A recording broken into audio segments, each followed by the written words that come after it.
start with greetings, but they've already introduced themselves a week. But they probably want to say some greetings, but I'm just saying. So, and then after we do their ratification, that's basically it. I will need to give instructions about the election. So, and I need to give that to them tonight. Okay. All right.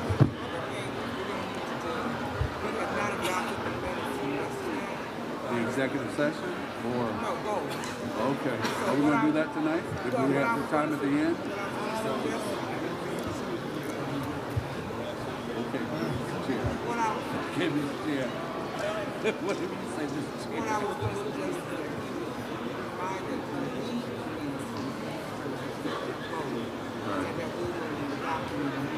right, because yeah.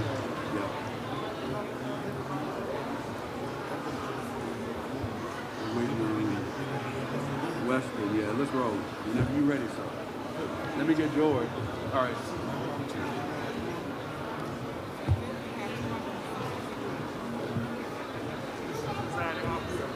Yes, sir.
Do we see George?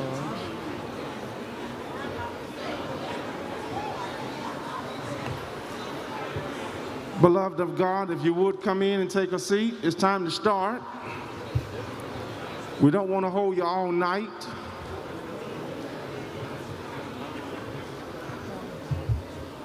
Thank you so kindly.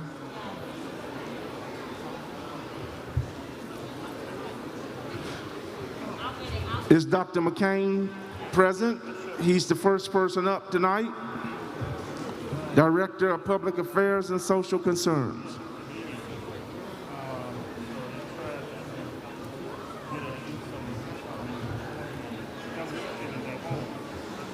All right. Is Harriet Tubman available? Sister Karen?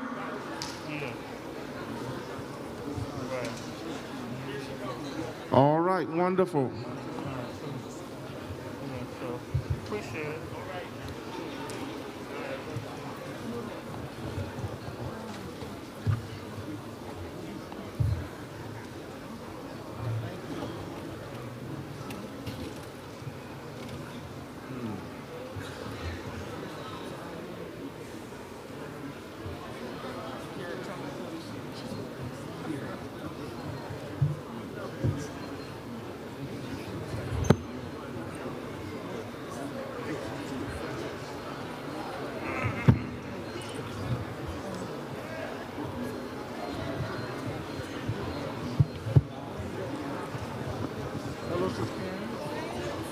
Good to see you, dear. All right, ladies and gentlemen, we will now hear the report from the Harriet Tubman Foundation.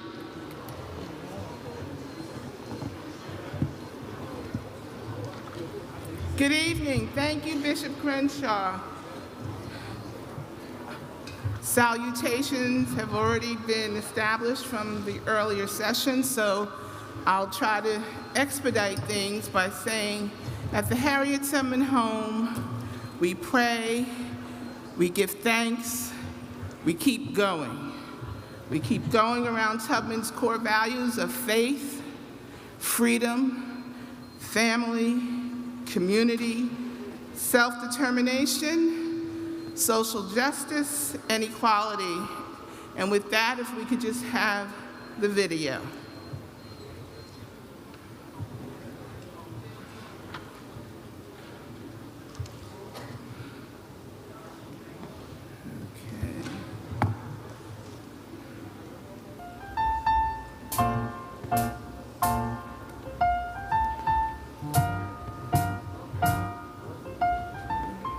We pray, we give thanks, we keep going. This has sustained the work of managing the Harriet Tubman homestead property, which the AME Zion Church has owned for more than 117 years. On January 10th, 2017, the Harriet Tubman homestead became the Harriet Tubman National Historical Park, the 404th unit of the National Park Service, ensuring that her legacy of core values of faith, freedom, family, community, self-determination, justice, and equality are known to generations yet unborn. The Bureau of Engraving and Printing visited Tubman, and the $20 bill has been lifted up by President Biden to be as a reality that's forthcoming to America. We continue to work with the Treasury Department on the exact date when this bill will be rolled out. In the meantime, the Tubman Bicentennial will occur in February 2022, where we commemorate the 200th anniversary of her birth, and there will be gold coins minted for that occasion by the U.S. Mint, and information will be forthcoming. We saluted the late Representative Elijah Cummings, along with Representative John Katko, for their bipartisan work, and gave them the Quest for Freedom Award. We were all stunned at the photograph of the young Harriet, which the Harriet Tubman home authenticated for the Swan Galleries, and we are pleased that it is in the public space of the Library of Congress and the National Museum for African American History and Culture versus in the hands of a private collector. We are working to have the photograph on exhibition in Auburn. The Tubman annual pilgrimage continues to grow under the leadership of Board Chairman Bishop Dennis V. Proctor. The speakers have been renowned, Sister Mary Matthews and the Reverend Dr. Frederick D. Haynes III. And Reverend Dr. Melanie Miller has lifted up our graveside services to share with the world parts of Tubman history about her military service that are not well known, and we thank all of them. We are visited by other pilgrimages. The Faith and Politics Institute brings the congressional pilgrimage to Auburn.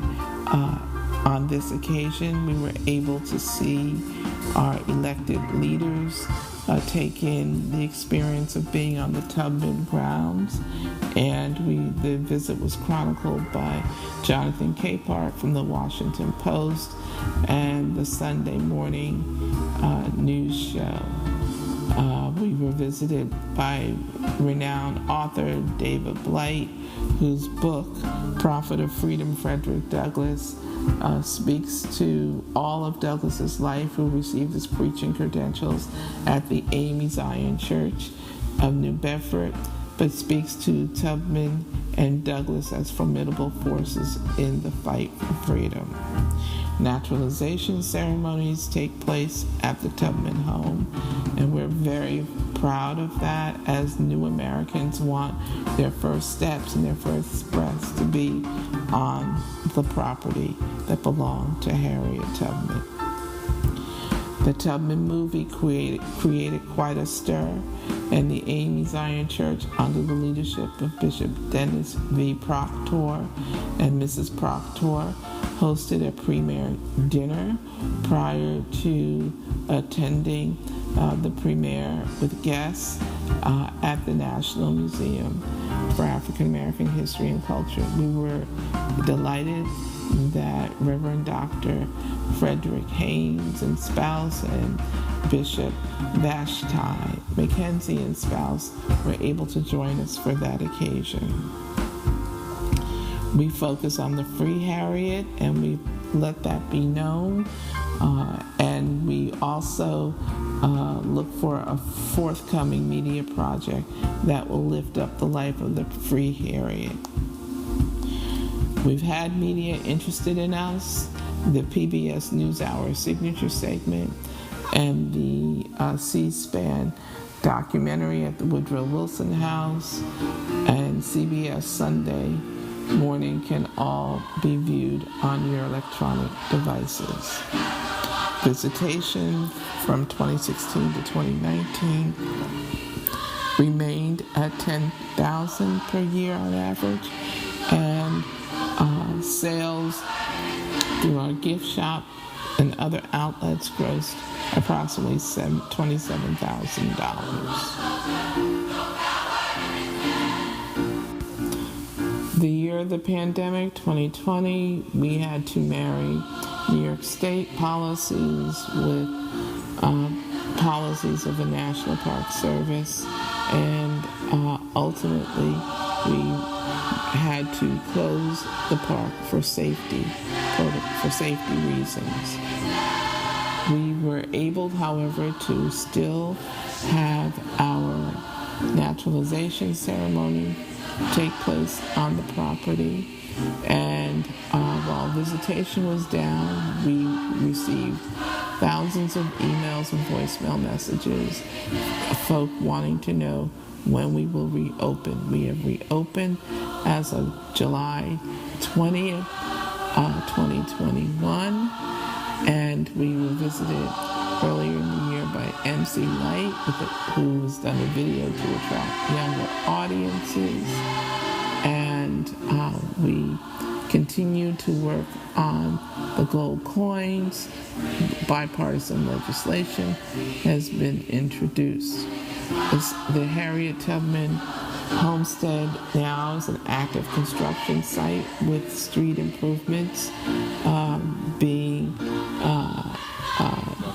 done by the contractors hired by New York State and the City of Auburn. We expect these improvements to be completed by November of 2021, so we look to everyone joining us in 2022 for our pilgrimage and our year of celebration of the remarkable woman, Harriet Tubman.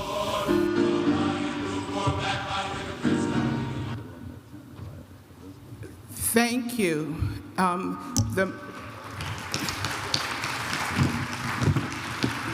The music you heard in the background is Walter Hawkins' What Is This? And that's because under the leadership of Bishop Proctor, we are doing a new thing at the Harriet Tubman home. We're honoring all of Tubman's traditions, but we're lifting up the Free Harriet. And with what's going on in our country, we know our freedom is dear. So we have changed who we are from just telling her history to focusing on what Harriet did as the Free Harriet. And the music you heard at the end was Glenn Burley's No Coward Soldiers, because Harriet was not a coward soldier, and God don't want no coward soldiers. And we need to be mindful of that, Zion, in all that we do. No coward soldiers when you're doing the Lord's work. I'm getting filled up because Bishop Proctor challenged me, and we are doing things so differently. New ideas, growing differently. We're in the midst of tremendous negotiations. We just ask that you just remain with us in prayer. We appreciate the support of this general church, but we're also working, quite honestly, to become more independent and more viable. You saw at the end the property where we have some construction going on. It is the beginning of what will eventually be, we hope, a new world-class visitor center, which honors the work that was done under Bishop Hogard in creating our current visitor center, but we need a world-class visitor center to lift up Zion, the 72,000 archaeological artifacts that we have cataloged at the Harriet Tubman home, and that is no small thing. And unless I am wrong, I believe we are the only site in Zion that actually hosts naturalization ceremonies, where people want to take their first step and breathe their first breath as citizens of this country and on Harriet's property. And we should be proud of that. I don't want to talk too long, and I know we want to be out by 9 o'clock, so. Okay, the auditor's statements are included. Because we are a small 501c3, we don't have to have a complete audit in the state of New York. We operate under the state of New York, but we are in the black. Thank you, Bishop Proctor, for your leadership in that regard. And I hope this is the first time I'm actually coming to you able to say, we are a national park, okay? And I thank Bishop Proctor and Bishop Moore for being there on that august occasion at the Department of the Interior. We did that in the waning days of the Obama administration, but we got it done. And I thank Zion because your prayers are what led us to that moment. Mr. Chair, Mike 7. All right, have she, let her, no, let me see if have you finished this, Karen? Yes. All right, Mike 7. This is David Aiken, Yes, Northeastern Episcopal District, New York Annual Conference. I stand to move to approve and accept the report. Dr. Aiken, because there's no audited report, it's not necessary that we would approve it. Okay. We're just going to receive it with thanks. Everyone, please give her a big hand. A big hand. Thank you so much. Thank you so much. Oh, and I'm sorry, one last thing.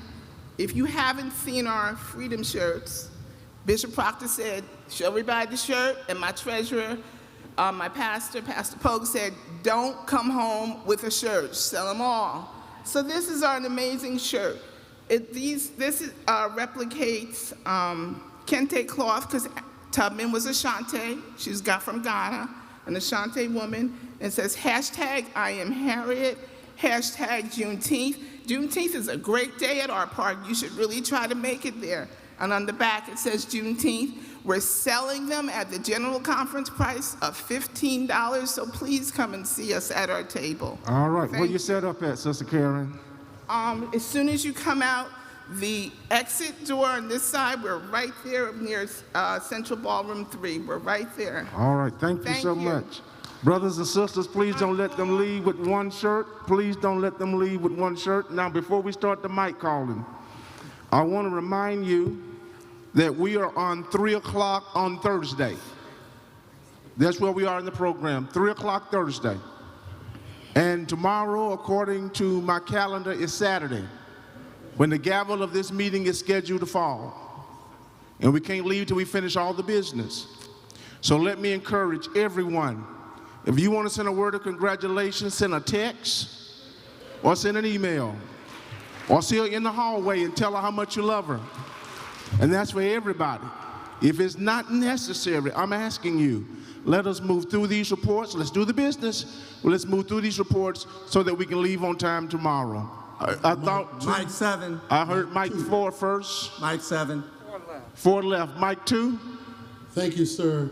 Kenneth Lewis, New England Annual Conference, Northeastern Episcopal District, and the Vice Chairman of the Harriet Tubman Home Incorporated. I want to take this time on behalf of the Board of Directors, thank this President for her work, the CEO for her time, for her talent, for getting us to this particular point in time. God is going to take us to higher places to do greater things. And we thank you, Sister Karen, for the work you've done thus far and the legacy that you're leaving for those who will carry it further. Thank you, Dr. Lewis. Thank you, Mike 7. And if you all would allow, let this be the last one so we can move forward. Mike 7. Mike 7, Curtis Walker, Ohio Annual Conference, Mid-Atlantic Episcopal District. Just a quick question. There was a concern if the conference center would be in the downtown area of Auburn, or would it be actually on the property? That has been long settled. It will be on the Harriet Tubman home property. Thank you. All right, please give Sister Karen one more big hand. Thank you. Thank you so much.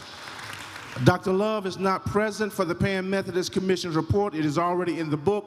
We ask that you would read that as soon as you have an opportunity. All right. Dr. McCain is present? Dr. McCain, yes, sir, come right on. My namesake, George, come right on.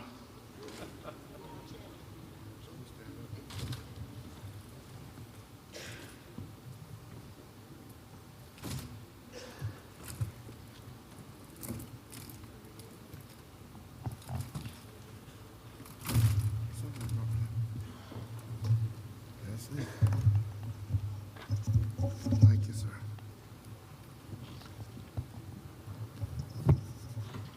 Protocol having been established, I want to thank you for this opportunity to give account of my stewardship one more time, and not to make excuse, but we were in a meeting with the hotel that we continue to move, that we might prepare for the transition into the CLC meeting with their officers.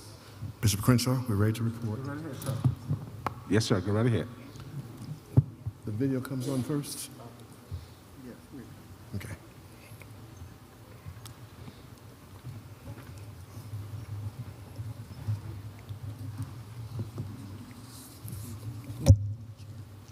I'm fine.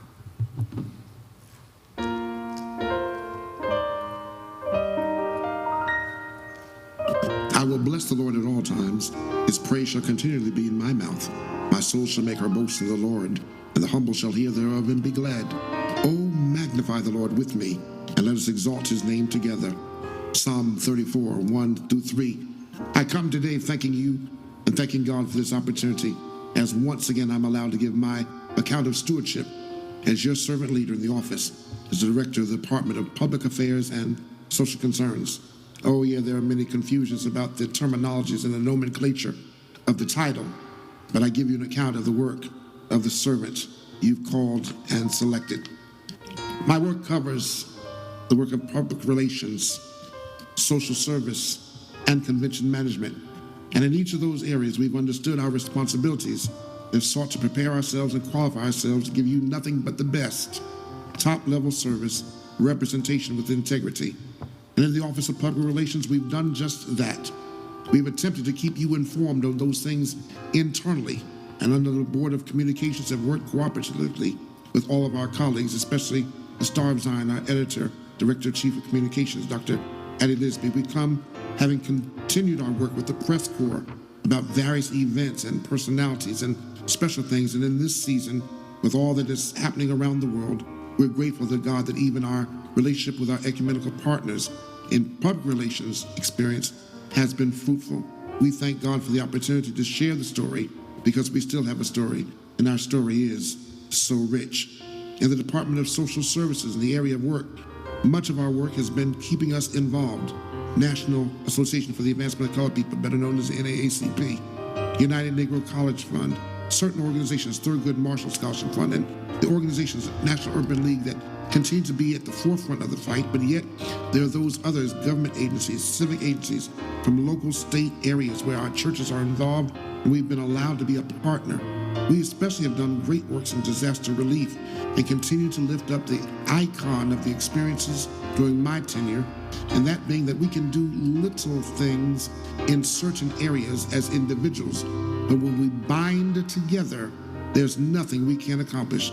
I will forever lift up that the opportunities we've had in disaster relief and the work we've done in social services has been impactful, but yet the difference at the greater level has been when we bind together. What are you saying, McCain? I'm saying that when we have met disaster relief situations in one area, with just one Episcopal area attaching that and others giving small donations, it's one thing. And yes, Zion has responded to the call as a Freedom Church you are. But when we did one time with everybody sending it directly to the Department of Finance in an excess of $273,000 raised for one disaster relief effort, I know who Zion is. I know who Zion can be. I trust you to hear the Spirit moving and bring us together, united again. In the area of convention management, it's been my duty to be the best steward of the resources that we have available. There are many changes in the marketplace, and we try to keep you abreast as well as on top of it, because it's not always about just what we want. It's really about what we need to accomplish and be equipped for effective ministry. And so, with the economy as it is, we have fought tooth and nail to get you rates that we could afford. And sometimes because of what we needed, that rate in a certain area might have been a little bit more. We have fought, and over $1 million that we can document has come to you in sponsorships and concessions, as well as those things that made an impact for us in partnerships in outreach ministry for the social responsibility each of these conventions, events, and meetings has brought. I've produced and prepared myself, and from Hilton to Marriott, Hyatt, I go down the line. No Convention and Visitors Bureau will tell you that I represented you with less than a true partnership for a win-win experience, and with everything with integrity, again, that can be documented. Being the best steward of resources has not always been easy, and so therefore we've come and we've offered some recommendations. I hope that you'll take heed to those resolutions and recommendations and make them what they need to be. One being the need for a transition season. This General Conference will present the greatest transition we've seen in the Zion Church in decades, if not centuries. And so we look at what needs to be done. A period of transition for each general officer to pass the mantle of leadership to the next person coming in requires additional time and, yes, consideration for the resources. Next, that there is the decision made by the Restructuring Committee and your vote 4 years ago that the convention manager, after my retirement as a legacy general officer, would report to the General Secretary Auditor. That was not well thought out, well planned, and as we've talked to the Restructuring Committee, I pray that they will present to you recommendation for a change. The convention manager should now and always report to, as I do now, the Connectional Budget Board Executive Committee, because the finances there protect the church and every contract that is entered into, and so therefore it needs to be a change. Finally, just praying that all departments, again, regardless of who it is, lay council, missionaries, Christian education, that all contracts for meetings would have the insight, the involvement, as well as the connectional council signature from the CFO, that all contracts, again, would be covered by the national church. Not that all has been a challenge, but there have been some. I want to thank you, because as the songwriter said, and are we yet alive to see each other's face? Glory and praise to Jesus give for his redeeming grace. 4 years ago, I left you as a healthy servant, and then November the 2nd through the 9th, 7 days I was on life support here at Atrium Hospital in Charlotte. Nothing but the grace of God, and under the leadership of Bishop George Battle and other bishops and my family, my colleagues, my friends who kept watch over me day and night, prayer vigils going on. And when they planned to cut the machine off on the third day, Bishop Battle told them, no, God just told us with my brother Mark Moore that he's going to heal him and raise him up, so y'all need to go back in and find out how and when. And 4 days later, I'm here. So I tell you, with integrity I've tried. I will confess, because I believe you raised me with integrity, so I'm going to acknowledge. There's been some calls I didn't get to return, some emails or some texts where you never got the direct response, or when you got the response, it was not the time period you desired it. I've done the best I could, and not using sickness or anything else as an illness, because I tell everybody, don't let this walker fool you. I want you to know that I also did not represent well. I was elected to an organization founded at the Great Gathering as president of the Association of Black Methodist General Officers, and there again, because of the challenges upon us in this office, the challenges upon us in life and in health, I did not perform well. So I don't want you to hear it in the streets or somebody else from somewhere else tell you. But as I've apologized to CME, AME, and now to you, I don't want anybody to think I've gone and act like I've done everything to the level of perfection or the best of my ability. I'm closing out now. But as one former pastor told me in our church each year going to any conference, I've taken nothing from you, Zion, but I've given you of my best. I thank my colleagues, the general officers, thank the Board of Bishops, I thank my family, and those friends who became caregivers beyond expectation or belief. To God be the glory for the things he has done. Signing off one more time, your legacy general officer going for one more round, the Reverend George E. McCain II, or as my birth certificate says, George E. McCain II, without the Reverend, the Doctor, all those other titles. To God be the glory. We love you.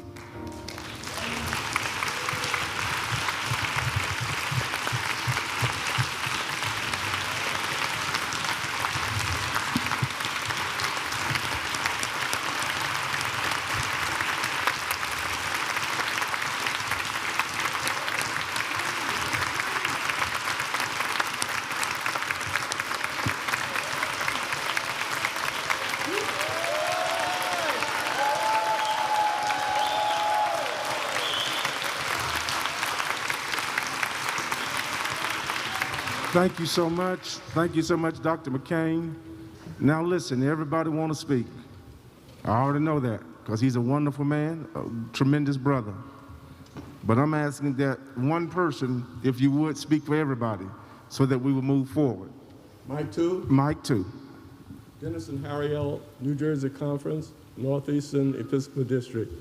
I rise to speak of the great accomplishments of our brother through illness and other challenging situations. And we, as the AME Zion Church, commend him for this excellent report, and I move that it be received with thanks and prayers for his continued servant leadership in our beloved Zion. Thank you. Amen. Thank you so much. Mike 6. This will be our last person, Mike 6. I second that motion. All right, it wasn't a motion. He was just making a wonderful statement. Thank you so much. Thank you so much. Reverend McCain's financial statement will be filed for audit. Would you please give him another good hand?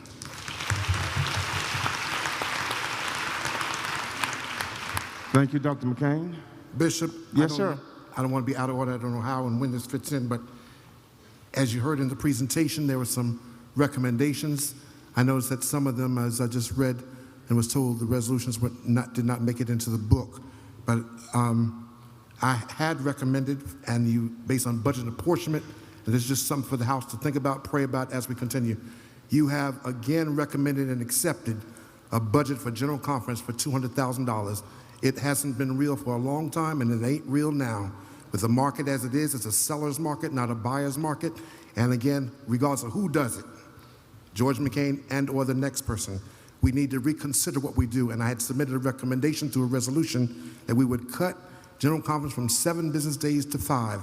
I've been cussed out when I submitted a resolution to cut it from 10 business days to 7, and this time with the resolution, what we didn't get a chance to even discuss or decide, God did it, because he took us from 7 to 4.5, and we are going to accomplish our goal. The second was that the General Officer Transition Period Resolution, which entertained all of the departments and the need for a transition period with some support, 3 months maximum, according to the department and or the needs. And every general officer received a book entitled Passing the Leadership Baton, and recommendations that we shared in our preparation. Finally, that the CM, the convention manager, there's many discussions, and I don't want to call them confusions, but I've submitted a resolution in 5 General Conference to get the name right. It can be the Director of Public Affairs in the index, and in the table of contents be Director of Public Affairs and Convention Manager. In the page that talks about the department, it could be the Department of Public Affairs and Social Concerns, and just Convention Management. This department is the Department of Public Affairs and Social Concerns, period. One of the responsibilities is convention management. It is nowhere in the personal or professional title as it ought to be per the Book of Discipline or our discussions, and you'll see it in various stations. But my concern going forth that after 2024, based on the Restructurings Commission that you passed 4 years ago, there won't be a Department of Public Affairs and Social Concerns. You will just have a convention manager. It was recommended from that the convention manager would report to the General Secretary. It was in that, but I want to be clear that for all of the departments, Christian education, lay, missionary, anybody that's having a meeting, that they would all go through on the connection level through the Connectional Budget Board for support. Because if you fall short, then everybody's trying to find out what the challenge is, but not just falling short, but so that the story can be shared abroad at the same level so that every department gets all the same support. And again, if there are any challenges, the budget department is not caught off guard, but is aware of the responsibilities from day one. And so those things, I ask that in some way you could consider, because contracts and liability today, especially after the pandemic, the fights that we've been having since the pandemic started, our goal with Dr. Welch was to get all the meetings signed through 2024 before she retired. And we've had to literally tell people now, you're not gonna make the profit off of all that you lost in the pandemic off of us, because we're the church, the nonprofit of nonprofits. And yet the religious market presents the highest amount contributed to the travel industry every year. And so from a humble position, I just ask your consideration on those things. Amen? All right, thank you so much, Dr. McCain. Give him another good hand.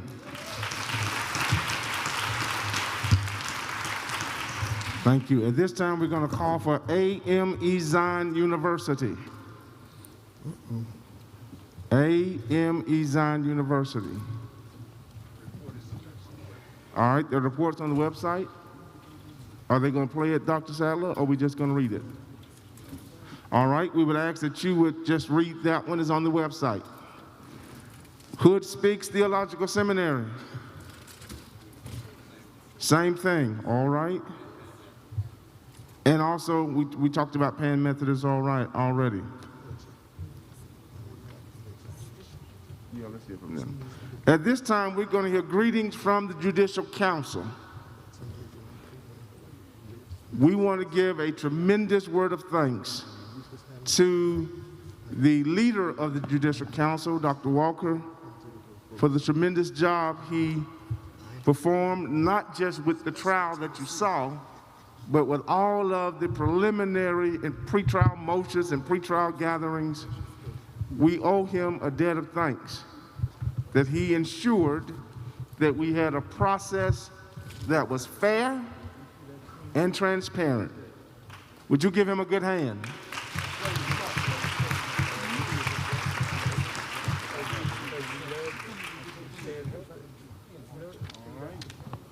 Judicial Council, come right on. We know they will be time conscious because they understand where we are.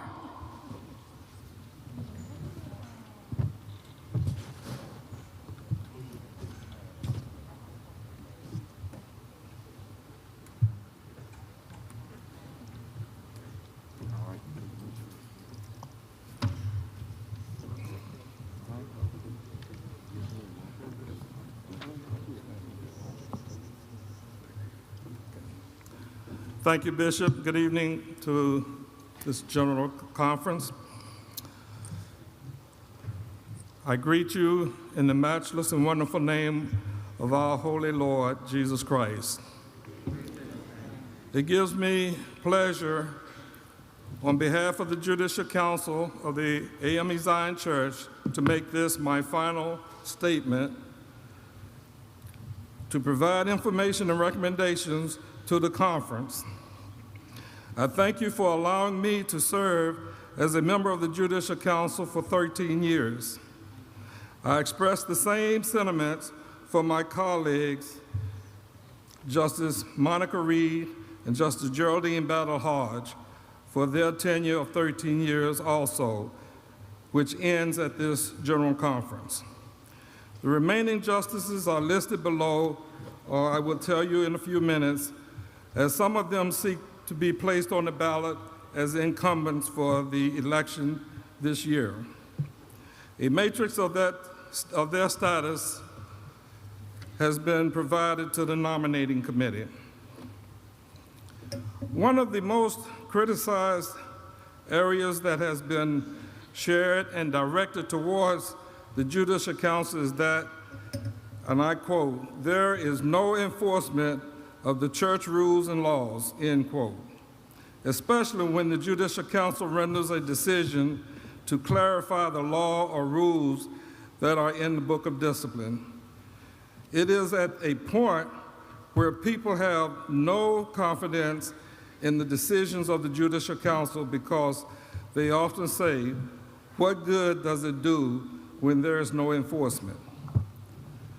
What we need to know is that we, the council, do not make the laws. We just interpret them as they are already in the Book of Discipline. We have found that often when a wrong is committed by a church leader of a church law, there is no public apology to the person who is offended by that wrong. In addition, when a decision is rendered by that is adverse to the position of the leader who misuses or misinterprets the law, there is no follow-up to see that the correct application is applied. If the member is ridiculed publicly by the misinterpretation or misapplication of a law, we believe that it should be, once they find out that it was wrong, that person should receive a public apology from that leader who ridiculed them. We have found that various inconsistencies exist in our discipline with regards to the Judicial Council. There are several places in the discipline that talk about appeals, and the chapter of Judicial Council is one of them. There are things in the chapter that needs to be replaced or revised. For instance, electing members from the floor without proper vetting, and the vetting process and the nominating committee shows some duplication of effort. This needs to be rectified, so the Judicial Council has marked up the chapter on the establishment of the Judicial Council as a recommendation for this body to consider revising. Finally, the Judicial Council is in need of serious financial support. We have been trying for 2 quadrennials to get an increase in the Judicial Council budget. We have only asked for $5,000 increase and have not received it. But the cost of living has increased many times. The Judicial Council budget was established, and it is very difficult for the council persons to meet the financial obligations in attending the meetings.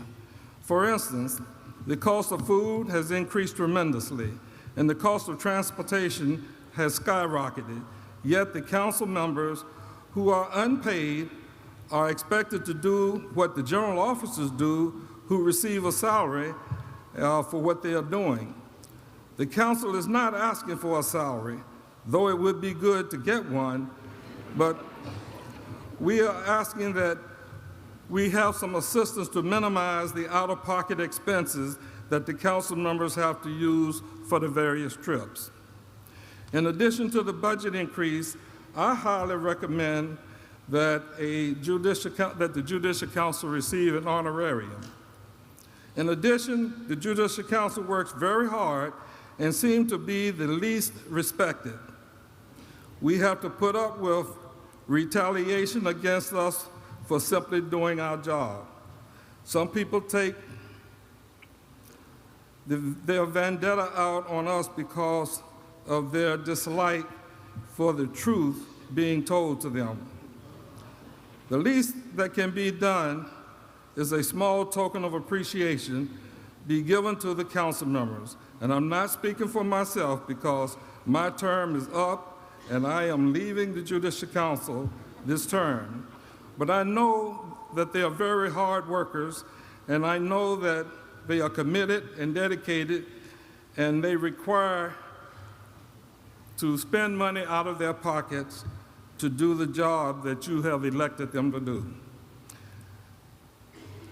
As a member of this august body for the past 13 years, 9 of which I have been the leader of this organization, I can say without a doubt that this has been one of the best and most productive councils in the history of the Judicial Council. And I pray that the upcoming council, or upcoming election rather, will reveal for the Judicial Council a group that could even surpass this one. And I have some recommendations that we would like to pass to you. One is that the chapter on the Judicial Council be revised, and I will be submitting to the General Secretary a red line copy of that chapter and a copy of what it would look like when the red lines are removed, as a recommendation for consideration to be passed on to the Judiciary Committee and the Codification Committee. And the second recommendation is that I recommend that the budget be increased to $65,000, and I recommend that goes to the Budget Committee. This is my report, and I report it on behalf of the council members. Now, for those who are remaining, Justice Geraldine Battle Hodge and Monica Reed and myself are no longer eligible according to the rules of the discipline. So we will not be seeking re-election.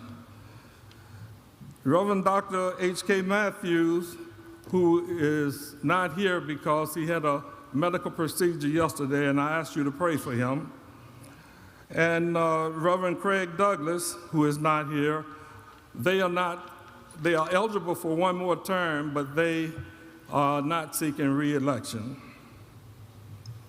The following justices having served one full term, and this term is from 2012 to 2021. Now, we know that a term is only 4 years, but because there was no election in 2016, that means that they carried over their term from 2012 to the present day.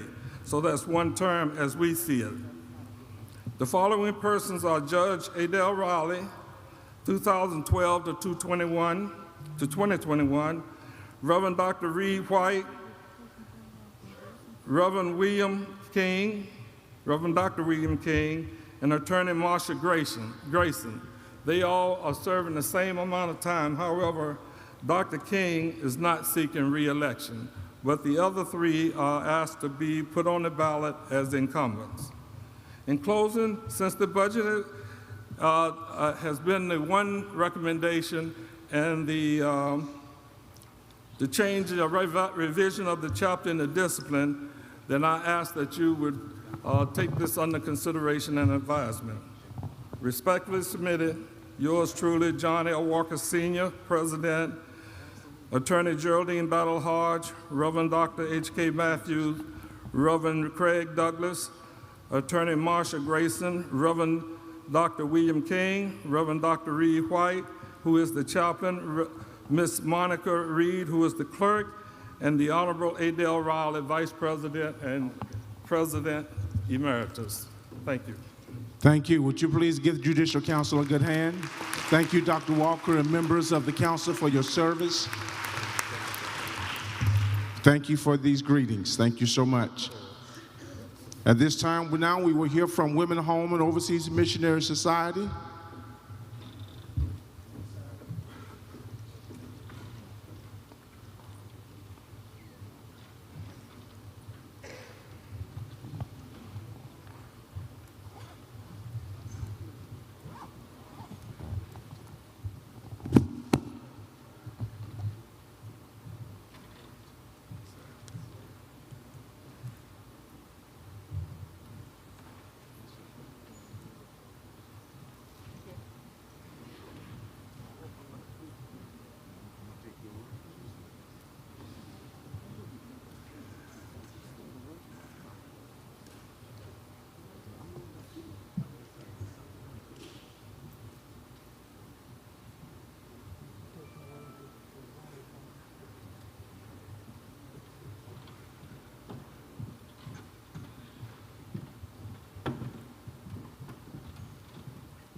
To the Board of Bishops and to the delegates of the 51st session of the General Conference of the African Methodist Episcopal Zion Church, the Women's Home and Overseas Missionary Society would like to present resolutions for ratification that you will find on page 143 in your resolutions book, listed under resolutions R66.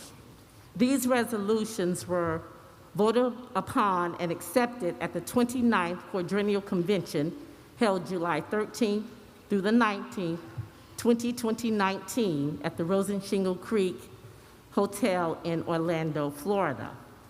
The 9 resolutions, and I will just read the titles. Title 1, resolution to allow for meetings and conferencing via electronic means.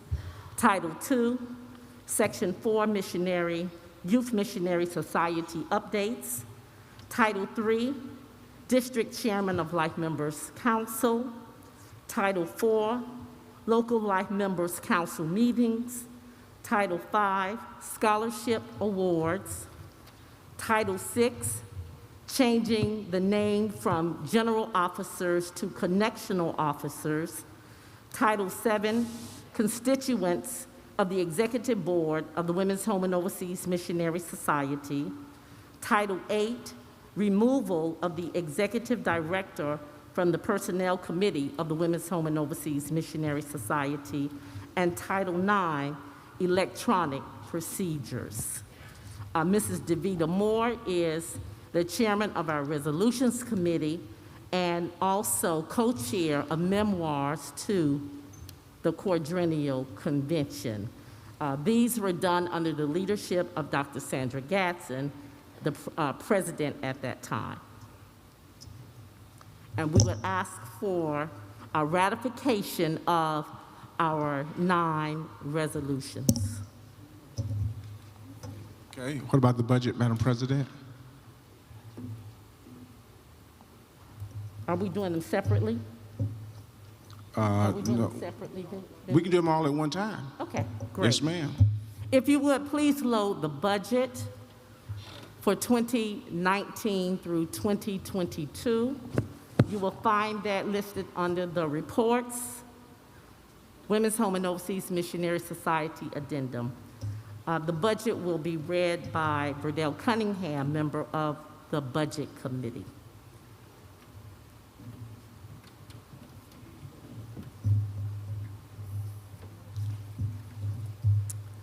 The 2019-2022 budget of the Women's Home and Overseas Missionary Society was adopted by the delegates of the 29th Quadrennial Convention in Orlando, Florida in July 2019.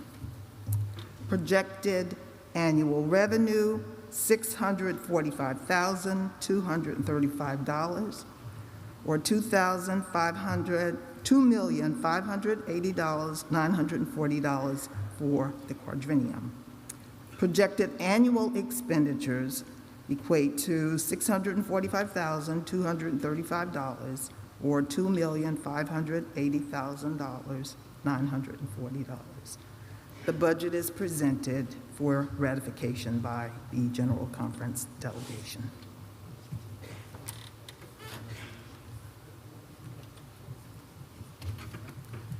Sandra Gatson, immediate international past president of the Women's Home and Overseas Missionary Society.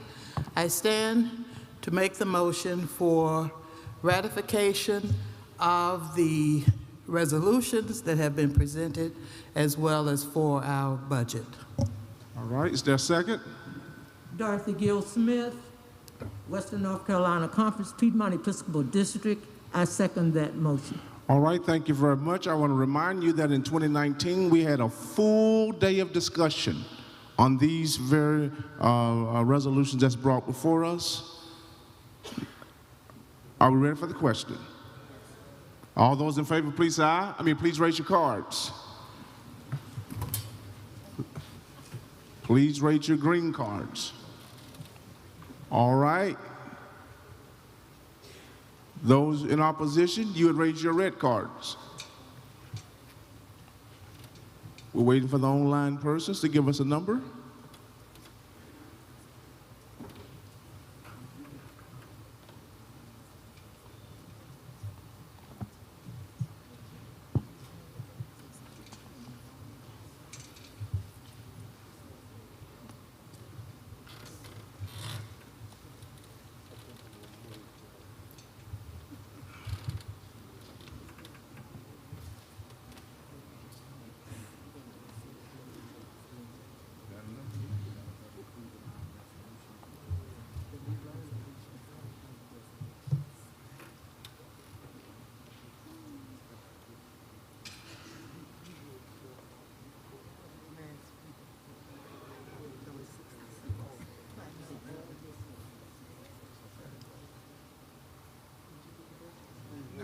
It's a long ways to Africa. We're waiting on them to get back.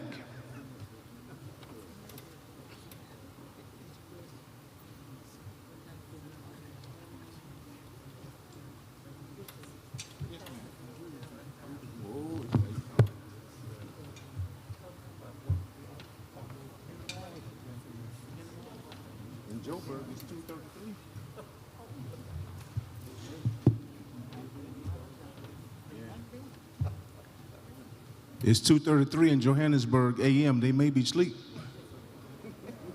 Have we heard back? All right, the motion passes. Who's got it now? All right, what's that, 65? 65, I'm sorry? 56 yes, 1 no. The motion passes. Please give them a good hand. Lay Council, Connectional Lay Council for ratification of resolutions.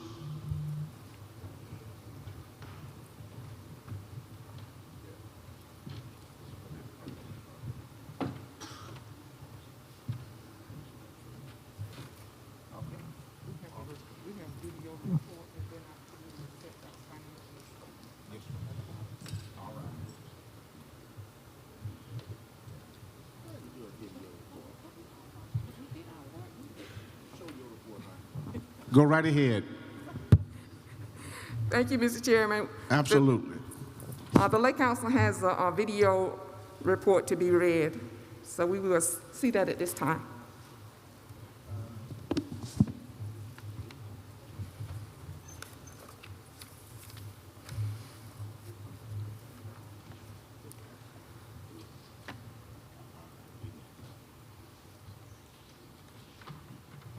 To the Right Reverend George E. Ballard Jr., Senior Bishop and President of the Board of Bishops, members of the Board of Bishops, and to all assembled to this 51st quadrennial session of the General Conference of the African Methodist Episcopal Zion Church. Greetings in the matchless, marvelous, and magnificent name of our Lord and Savior, Jesus the Christ. I give thanks to Almighty God for his grace, mercy, and blessings while serving as international president throughout another quadrennium. Additionally, I thank Bishop Michael A. French Sr., chairman of the Board of Lay Activities, and members of the board for their support, encouragement, and guidance in lay ministry. I wish to express my appreciation to all of the bishops for the outstanding support and encouragement given to me and the regional directors throughout the quadrennium. Allow me to share a brief synopsis of the work the Connectional Lay Council engaged over the past 4 years. The Connectional Lay Council Executive Board have been invaluable to the work of the Connectional Lay Council in ministry. Annual meetings were held at the site of the Connectional Council meetings, and tele and video conferences were held between annual meetings to transact the necessary business of the council. The Connectional Lay Council applied for 501c3 tax-exempt status and received the same effective January the 1st, 2021. This status will serve a great purpose for the Connectional Lay Council. The IRS determination letter was needed to complete the application process of investing $25,000 of Connectional Lay Council funds with E-Trade securities. The COVID-19 pandemic has not grossly affected the Connectional Lay Council memberships. The total domestic membership is 40,306. The total life membership, 3,684. There was an increase of 711 new life members this quadrennium. We'd like to thank Ms. Connie Bell Wright, Second Vice President, and the regional directors for their work with memberships. The Education Committee did an extraordinary job in composing and publishing training resources to equip the laity with the knowledge and skills needed to effectively serve in lay ministry. Study material published includes the 2017 through 2021 Facilitator's Guide for Conducting Interactive Thematic Lay Academies, a Local Church Guide, and Effective Lay Council in the Local Church, Ideas for Lay Council Leaders. And the latest publication is the 2021 through 2025 Facilitators Guide for Thematic Interactive Lay Academies. The official logo of the Connectional Lay Council portrays well the values and goals of the Connectional Lay Council, inviting others to come with us to Christ. The logo has been trademarked by the AME Zion Church, and the Connectional Lay Council handbook has been copyrighted.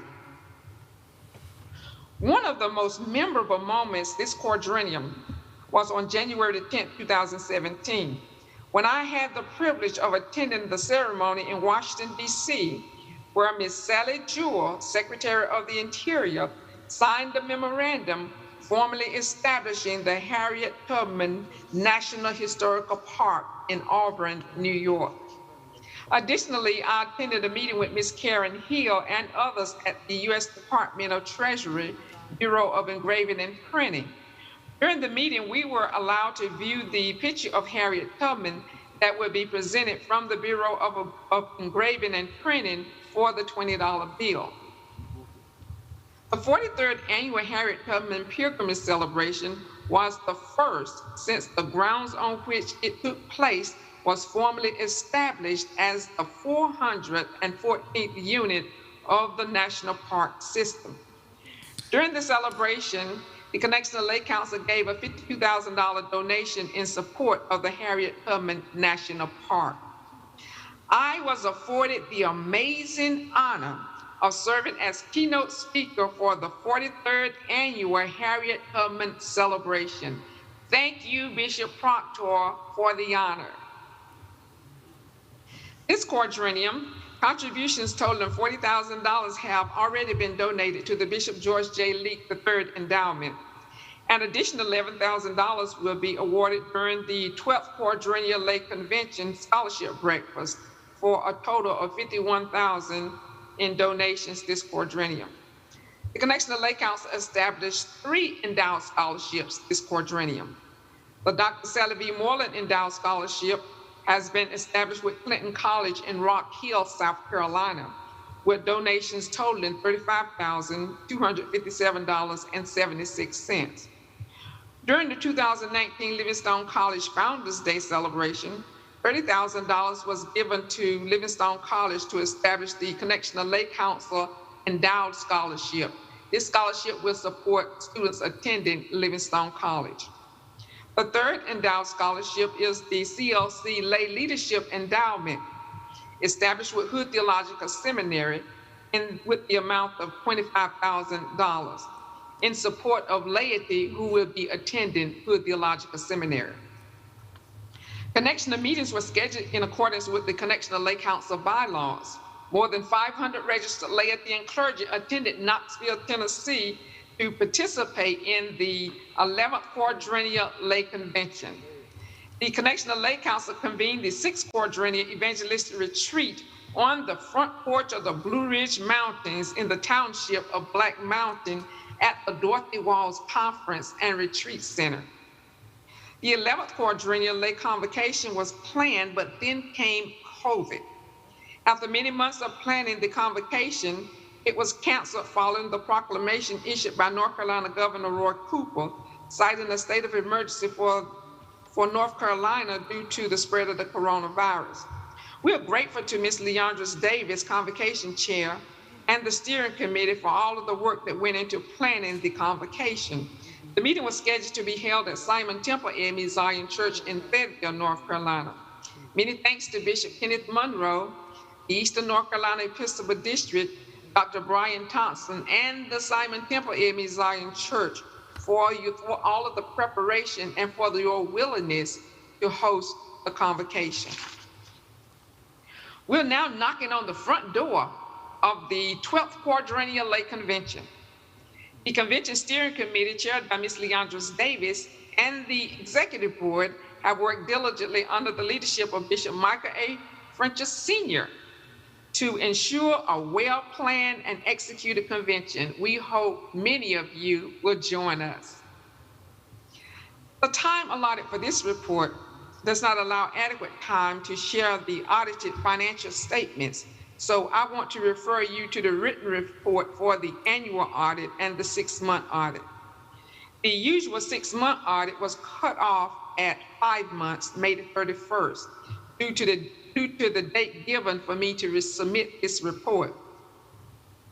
So I will share the 6-month Connection of Lay Council account balances as of June the 30th, 2021.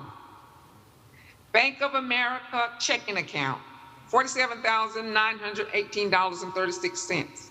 Bank of America convention account, $61,307.75. Bank of America savings account, $205,001.34. Bishop George J. Lee Scholarship Fund, $8,917.56.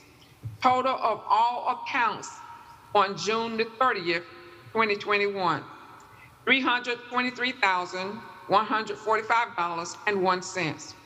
In conclusion, it has been the goal of this international president of the Connection of Lay Council to set the bar high as Connection of Lay Council leadership team moved forward to equip laity for transformational leadership.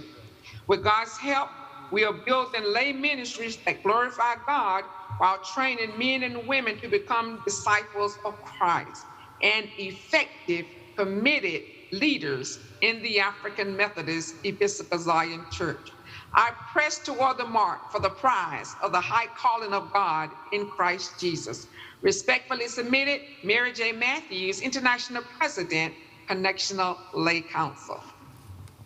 All right, let's give her a wonderful hand. Dr. Matthews, is there an audited report? Yes, sir. All right, go right ahead. Audited financial statement. Mr. John Spann, Certified Public Accountant, CAMS Ministry Firm, certified in an opinion statement dated January 8, 2021, that the financial statements present fairly in all material respects the financial position of the Connection of Lay Council as of December 31st, 2020, and the statement of activities and cash flow for the 12 months ended in accordance with accounting principles generally accepted in the United States of America. All right, is there a motion to adopt?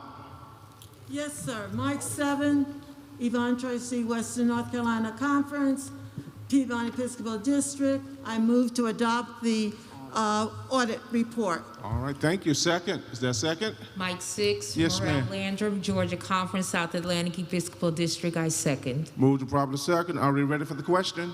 I'm ready. All right. Yvonne Tracy, Western North Carolina Conference, Piedmont Episcopal District. We want to thank Dr. Mary for all that she has done to be able to move the Lay Council to another level. We pray that whoever follows you, the footsteps are going to be deep, but I know you're going to help them to be able to fit your shoes. To God be the glory, and may you get the rest that you deserve. God bless you. Amen. All those in favor, raise that green card. Raise that green card.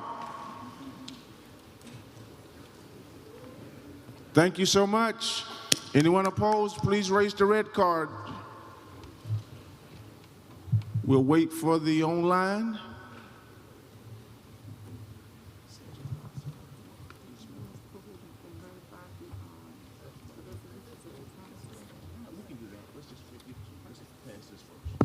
All right. Yes, ma'am. All right. Yes, ma'am. All right. Dr. Sadler? Are we waiting? All right.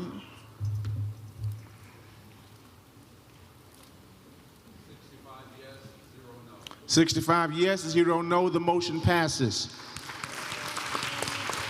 We're now ready to ratify the resolutions. Dr. Matthews? Okay, you have the resolutions. We're ratifying the resolutions that were sent in by the Connection of Lay Council, their bylaws. And that resolution is Resolution 60 and 61, and it is before you at this time. All right, is there a motion to adopt? Ratify. Ratify, excuse me. Mike 6. Mike 7. Mr. Chairman, David Aiken, New York Annual Conference, Northeastern Episcopal District. I move the approval of the ratification, of the bylaws of the Connection of Lay Council.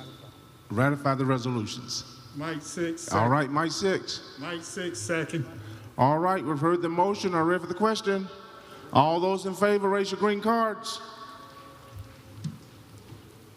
Thank you so much. Those who would oppose, raise your red cards. We'll wait for online.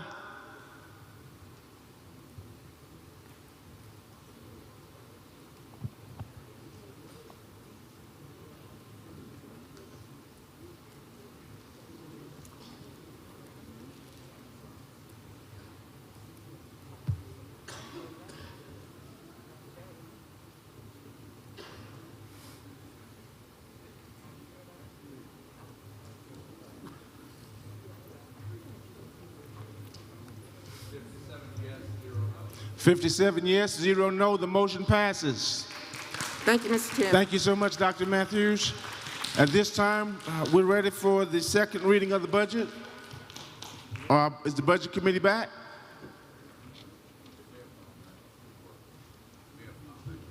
I'm sorry? They may have gone back to work, or are they? All right. Tell them we're ready for the second reading. Start heading this way. All right. Mike 6, yes. Yes, Mr. Chairman, Angela Davis Baxter, Central Southern Africa, the budget, second reading, we're not quite ready. All right, tell them to go ahead and get ready because we need them tonight. We want the third reading tomorrow morning. Yes, sir. All right, tell them about 15 minutes and we want to see them. All right. All right, it's time for Lomax-Hannon. Lomax-Hannon's report. Is the Budget Committee? All right, Lomax-Hannon, hold down. That's the Budget Committee, all right.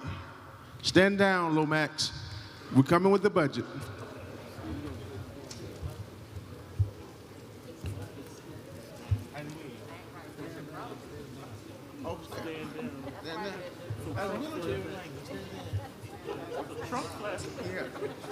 Trump said step back and stand by. Now I just said stand down.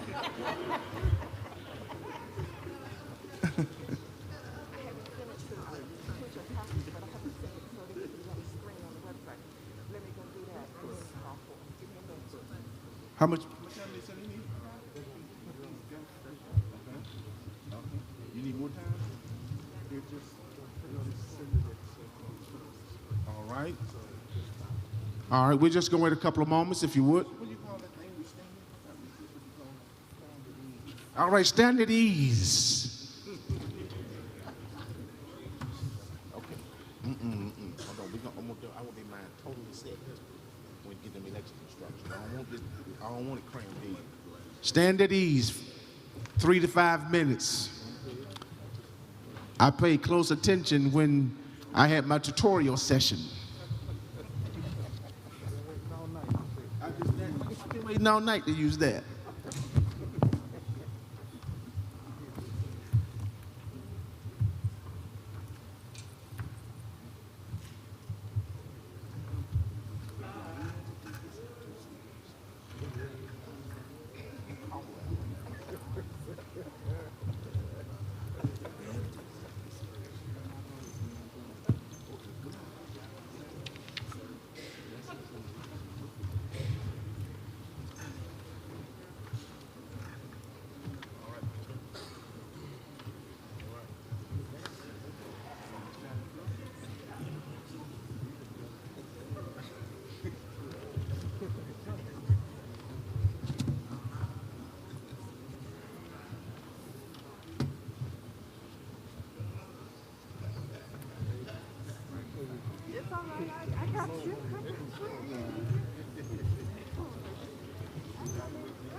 All right, but Budget Committee, we got low.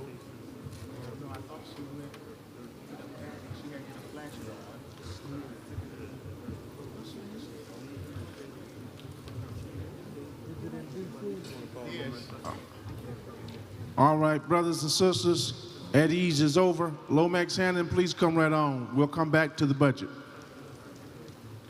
Thank you so much, Budget Committee.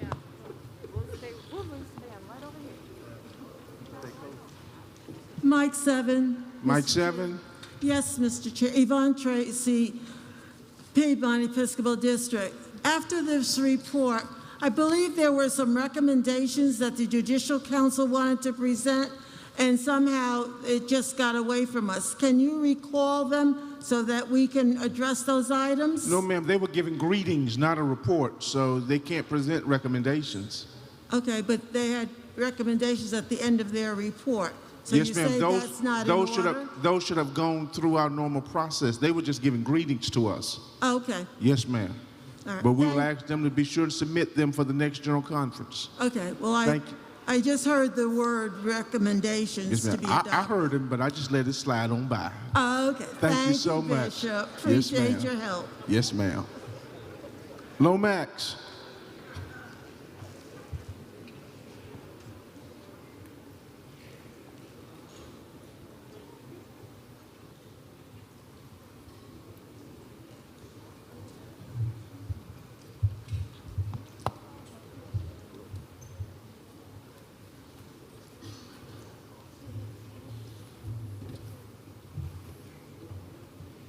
Mr. Chairman. Yes, sir.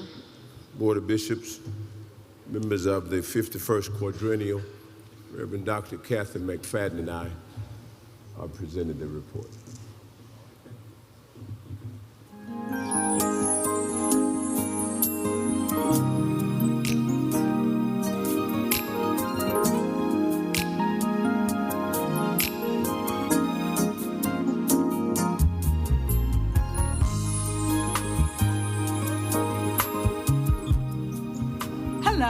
My name is Reverend Dr. Kathy Thomas McFadden. And I'm Reverend Claude A. Shuford, Site Coordinator for Lomax-Hannon Junior College since 2005. It's our happy privilege to say to you how glad we are to be a part of the 51st Quadrennial of the AME Zion Church. Lomax-Hannon, as you very well know, has been a high school, a junior college, a Bible college, and it has housed the only Hood Theological Seminary extension site since 2006. Unfortunately, Hood pulled the extension site, and so now we're working on becoming a Bible college again. This has been our principal educational institution for Alabama and Florida for over 100 years, about 120 years. And so we really want you to know how much we appreciate what the AME Zion Church has allocated over the years for Lomax-Hannon. In 1984, I attended the General Conference in St. Louis, Missouri. I was 24 years old. I was hurt that General Conference because Lomax-Hannon Junior College had closed, and we left a number of students without the educational facility in Greenville, Alabama. I remember that, and I would look forward to the day that Lomax would reopen. And after Bishop Richard K. Thompson came in 1992, Lomax reopened, and then we had a Bible college. We began a Bible college.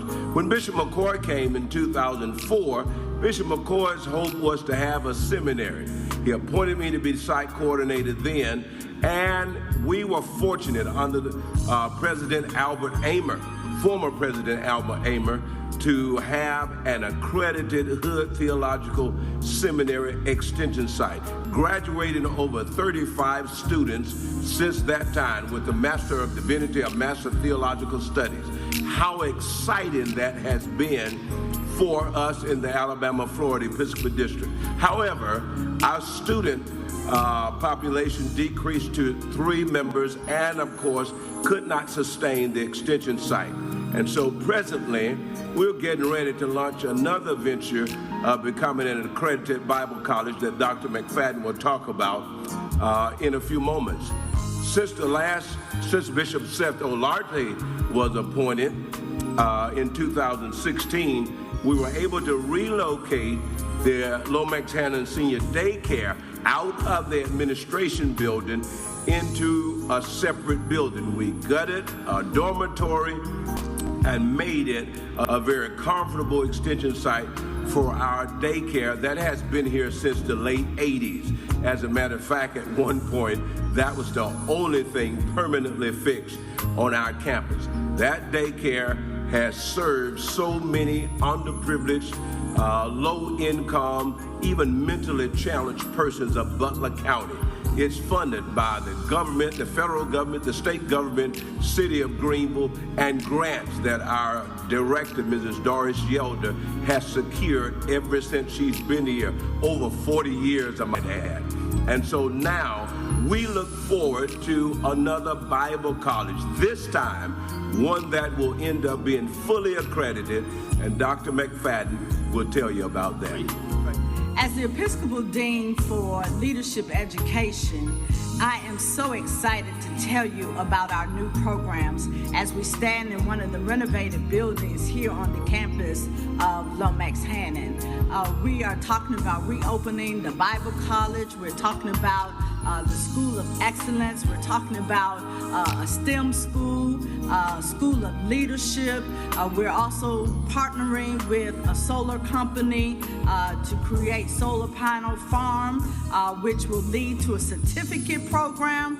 We are excited about the future of Lomax-Hannon. And we're also partnering with government agencies that will be a blessing and a benefit to Lomax-Hannon. And so we just want you to know that Lomax-Hannon is alive and well and moving toward a great future.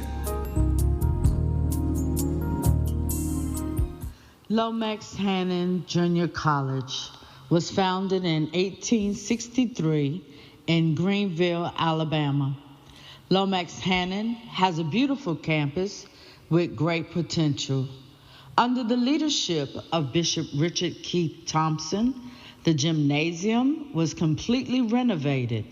Under the leadership of Bishop James E. McCoy, the classrooms in the administration building were renovated and the entire building was upgraded with new technology and preparation for the Hood Extension site.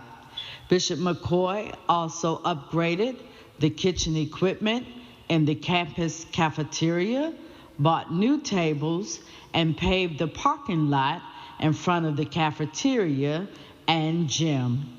Under the leadership of Bishop Dennis V. Proctor, new AC units were installed in the administration building and the gym.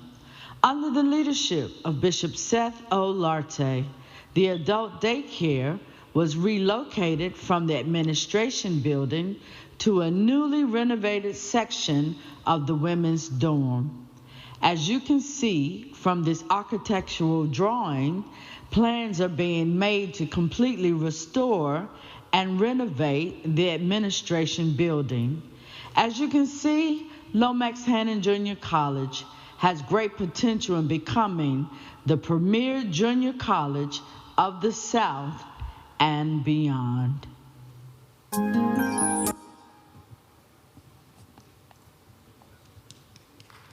All right, thank you. Dr. Chief, is that an audited report? Is that an audited report? No? Okay, she has it. I'm sorry, I didn't hear you.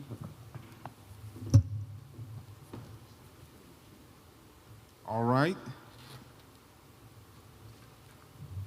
We've heard this report from Lomax. They have an audited report. Who will be bringing that, Dr. Schufert?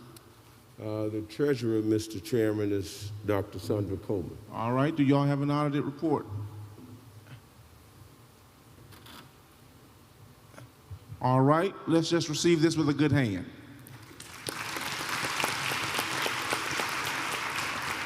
If they have their audited report, we will receive it at that time. Is that fine, Dr. Schufer? Yes, sir. All right, they don't have it available at this time. 10. Mike 6. Mike 10. All right, Mike 10. Mr. Chairman, thank you. Yes, sir.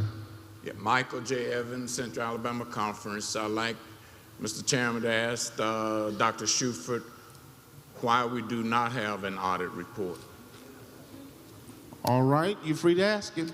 Mr. Chairman and members of the House, Claude Shuford is a volunteer.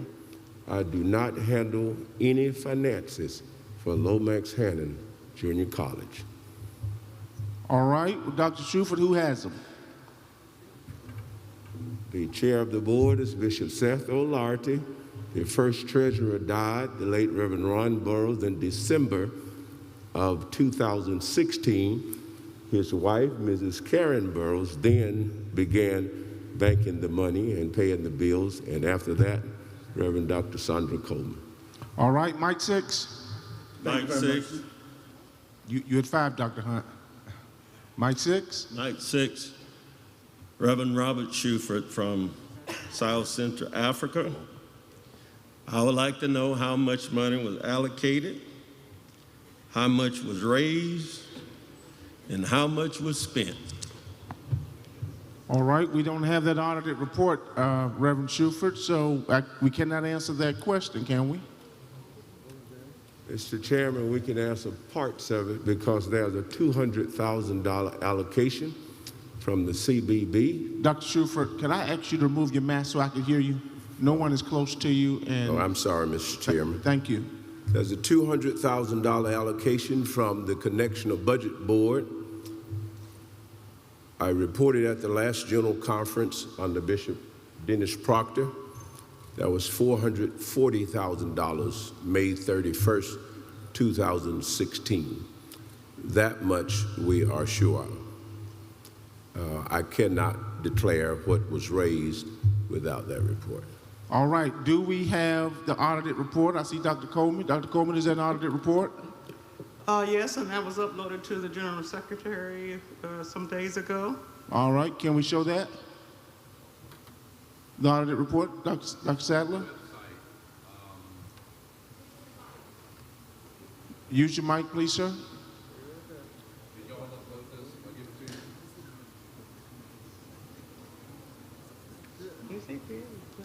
All right, Mike 5, while we get this uploaded, Mike 5.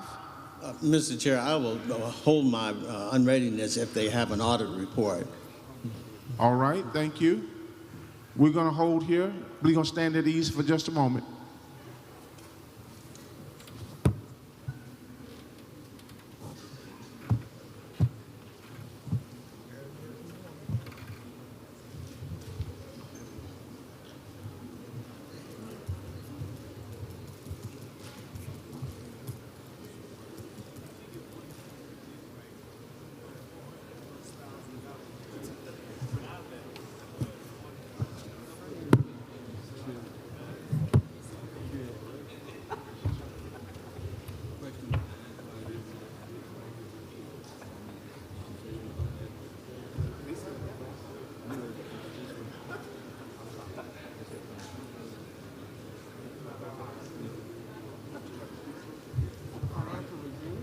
Brothers and sisters, we're coming out of at ease. The chair, Bishop Larte, has indicated that the report they have is a compiled report, not an audited report.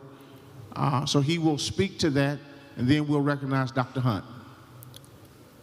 The reason someone asked the question that the report is not audited, the first auditor who received the documentations to do the audit got sick with COVID-19.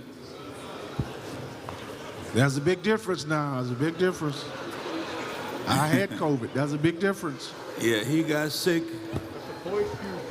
with COVID-19, and unfortunately never communicated with us as to his health condition. And we kept calling, we kept looking, we kept calling, kept looking. until finally we discovered that he was ill, and then he said he couldn't do the work. And so we had to hurriedly find a CPA in Birmingham who was able to put the documentations nicely put, but it's not audited. I looked at it, it's compiled. And there's a difference between compilation and audited material. So we have what we have. We'll be glad to give it, and we'll keep working at it until it's perfected. All right, there's no audited report. Mike 5. Thank you very much, Mr. Chair. I'd like to direct this to Dr. Shuford or Dr. Coleman or Bishop Larte, since there is no audit report to share. My basic concern is that there was an endowment fund that had nearly $200,000 in it. Bishop Thompson started it. Bishop McCoy was responsible for increasing it. The funds were there with the agreement that if it was not given for scholarships, that it would be returned to the Christian Ed Department. So I just needed to hear about that. All right, we'll ask one of the persons that Dr. Hunt has asked to respond. Please respond at this time. Mr. Chairman, we sold timber from about 170 plus acres on the late Bishop Thompson. I had Mr. John Ashley, a former member of the smaller church I used to pastor, Mount Pleasant, to invest the money with Allianz. That roughly $110,000, $15,000 grew to $255,000. Dr. Coleman will have to tell you how much is left. Dr. Hunt, what report we have will delineate all of the activities. However, I'm so glad that you're raising this. Excuse me one second. Before you do, Bishop, may I say, Mr. Chairman? Yes, sir, go right ahead. He stopped short of going to the next quadrennial, and he has those figures, and then we can hear other explanation. All right, let's let the colleague finish first, then we will give Dr. Schuth. Go ahead. I was about to say, I'm so glad you're saying that, because this is my first time hearing that what was given was whatever loan, there was some conditions to that. I'm so glad to hear that. But notwithstanding, the documentation that should be placed on the board will show all of the expenditures, income from 2016 up until now. Thank you, Mr. Bishop. Hold on, That's Dr. not Hunt. quite correct. It was not a loan or anything. I don't want the body to think that it was given as a loan. Dr. Shuford itemized how the money was obtained through the sale of timber. We all have to remember that the property belongs to the Christian Education Department, and the way that it was gained, that was the agreement we came to. And those who were on the board at the time, they understood that it should be in the minutes. But the money was raised for the sale of timber, and it was to be used for an endowment for the institution. All right, thank you. Dr. Schufer, would you speak to the point that Bishop Proctor made? Bishop Proctor, would you repeat the matter you would like addressed? Yes, those areas. Use the mic, please. Before Dr. Shuford left the microphone the first time, he talked about what was left, and then he didn't speak to what happened. All right. Mr. Chairman, I reported to the General Conference 2016 under Bishop Dennis V. Proctor that we had 250 plus thousand in the endowment fund. It grew a little bit, Bishop, to 255. I reported the same thing in February of 2017, and I do have those reports at my seat. All right, Mike 10. Mike 2. Mr. Chairman. Yes, sir. Lomax-Hannon Fund was specifically supposed to be used for the poverty of Lomax-Hannon only. Why was it the fraud to use for other things other than Lomax-Hannon? And the buildings that Lomax-Hannon had been agreed to that all funds from Lomax-Hannon timber shall be replaced into the Lomax-Hannon building department. All right, your question is what, Dr. Fields? Why was it used for other things if we do not have the money? And the balance, what is the balance in the bank if it's more than $200,000? Because that belongs to Lomax. And it only can be spent on Lomax property. All right, Dr. Fields, as you know, we've said 3 times, there's no audited report. So we don't know what's there.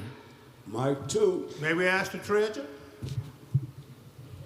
Without an audited report, we just have to take the treasurer's word. I still would like to know from the treasurer, because as a treasurer, the treasurer is responsible for the allocation of all money under their authority, or else they'd be like Bishop Dunstan's treasurer did in North Carolina, and he sent him on to jail. All right. Mike 2. One moment. Treasurer from Alabama. All right. Treasurer from Alabama, come to Mike 10. Bishop Proctor. Oh, Dr. Shuford wasn't finished. All right, Dr. Shuford, finish your narrative. Bishop Proctor asked how much money was left in treasuries when he departed, and it's about $440,000. Could I get your Reverend Evans or somebody to bring me that stack of reports? I'll give you the exact amount that I left right by my chair. All right, Reverend Evans, come on this way. Dr. Coleman, you the treasurer? I am the treasurer. All right, please talk to us. Dr. Fields want to know what happened to the money. Doctor, let me talk straight to you because Talk straight, honey. Dr. Fields knows what happened to the money. Well, he wants us to know, so go ahead and tell us. And that's what it is. So I just want to be straight because I don't play any games. I am the treasurer, and everything that I've done since I've been treasurer is accounted for. I am the treasurer at the direction of the bishop in charge, and they know that those funds were used not, for other purposes. We had 3 connectional meetings, and if you attended any of those meetings, Bishop Larte wanted to do a great job, and every time money was taken from the endowment fund, as he directed me to do, he said that we'll put it back. We never, ever had the money to put it back because we also have done other things that have taken funds from us, so that's the truth. Now, let me tell you the truth, as the treasurer, we have begun to build the fund back up. And right now, the endowment fund had 255 plus, but there were some other funds that were Lomax money, like checking account, a savings account, and a money market account, and then another account that I didn't really have access to, but it was used for the conference course of studies. And so the total of that was about $420,000. But it was all spent on expenses for Lomax-Hannon and some Episcopal area expenses, like the Connectional Council, the 3 meetings that we had year after year. So that's the truth. The total in it now is about $30,800. All right, now, we're not going to spend all night here. We're going to hear from Dr. Shuford, then we'll hear from the bishop, and we're going to wrap this up. Mike 2. I'm sorry, I forgot you, Mike 2. Go right ahead. I apologize. Mr. Chairman. Yes. The standard is that we have audited reports. How much time can we give Lomax-Hannon to give to the AME Zion Church an audited report? We need an audited report. All right, thank you. Thank you so much. I want to direct the Internet Committee to cut the feed until